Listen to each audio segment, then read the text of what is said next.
The sky was already dark when Emma realized she had lost the envelope. It wasn't just any envelope. It was the envelope that held her school tuition, money her mother had worked for months to save. She had placed it carefully in her bag that morning, zipped it, checked it twice. Now, standing outside the bakery with rain soaking through her sweater, she stared into an empty pocket and felt her heartbeat sprint. Her first thought was simple and painful. She had ruined everything. Emma retraced her steps, starting from the bakery counter where she had bought bread for her mother. She scanned the floor beneath tables, checked the bin outside, and walked along the street she had just traveled, looking through puddles and gutters. She searched under every streetlight until the lights began to turn off, one by one. Nothing. Her mind spiraled. How would she explain this? How would her mother react? How would she go to school next term? Emma was a bright, hopeful 17-year-old, quiet by nature, and deeply protective of the dreams her mother carried for her. School was the path that promised a different future, one free from the struggles they were used to. And now, standing alone on a wet sidewalk, she felt that future slipping away. She walked home slowly, shoulders heavy, rehearsing words she did not believe. Maybe she would pretend she had been robbed. Maybe she would hide the truth. Maybe she would stay silent and let time reveal the disaster naturally. But when she entered the house, her mother was already waiting, smiling, ready to ask how the day had gone. That smile was the last thing Emma wanted to break. She forced her lips into shape, but the words did not come.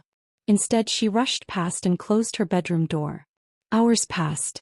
Emma lay awake, the envelope replaying in her mind like a looping song. Something inside her refused to lie. He had made a mistake. A big one. But hiding did nothing. The next morning she went out again, just to try, though she doubted anything could change. People walked hurriedly past her. A taxi honked. Shops opened. Life carried on as if nothing had happened. Emma almost turned back when she heard a voice behind her. Wait. She froze. The voice was deep, urgent. She turned, expecting anger or accusation. A tall, elderly man hurried toward her, waving something in the air. Emma squinted and her breath caught. It was the envelope. He stopped just a step away. Is your name Emma? She nodded, stunned, unable to speak. He opened the envelope gently, showing the money inside. I found this last night near the bus stop. I was going to drop it at the police station today. Emma's mouth opened, but no words came. She stuttered out a thank you, overwhelmed. The man watched her with kind eyes. I'm glad it's yours, he said, smiling softly. I didn't sleep much. I kept wondering who might be hurting because of this. Emma clutched the envelope like a lifeline and whispered again, thank you. But before she could leave, he asked the question that changed everything. What do you plan to study in school? Emma hesitated. Nobody asked her that. Nobody outside her home cared. She swallowed shyly and replied, medicine. I want to become a doctor. The man's eyes widened. A doctor. She nodded. He stared at her for a long moment as if surprised by something far deeper than her answer. Then he asked her to follow him to a cafe nearby. Emma agreed, curiosity stronger than caution. Inside, over 2 cups of tea, he told her his name, Dr. Malik, a retired surgeon. He spoke slowly, thoughtfully, as if weighing every sentence before releasing it. I lost my wife 5 years ago, he said. Lung cancer. She always believed I should mentor young people, but I never knew where to start.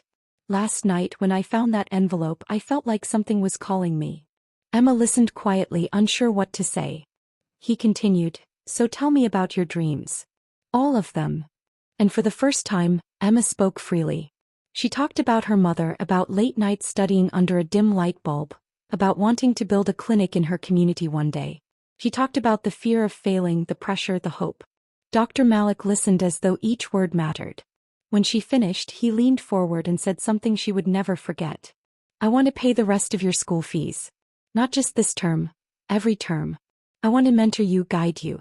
If you're willing to work hard, I'll help you get every step closer to becoming the doctor you dream to be. Emma stared at him, stunned. Everything inside her trembled. Why? She whispered.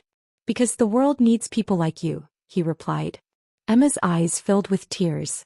That day she walked home holding the envelope, but also holding something far bigger. Hope. When she told her mother, they both cried, relief turning to joy. The mistake that had filled their night with panic had turned into a blessing they never imagined. In the months that followed, Dr. Malik became more than a mentor. He became family. He introduced her to books, guided her study routines, helped her apply for scholarships, and encouraged her through exams. Years passed. Emma graduated as a doctor just as she dreamed. Dr. Malik sat proudly beside her mother, clapping louder than anyone. At her graduation celebration, Emma stood before the crowd and shared the story that had shaped her life.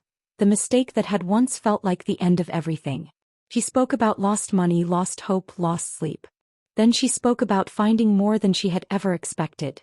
Kindness, mentorship, purpose, and a future she could not have built alone.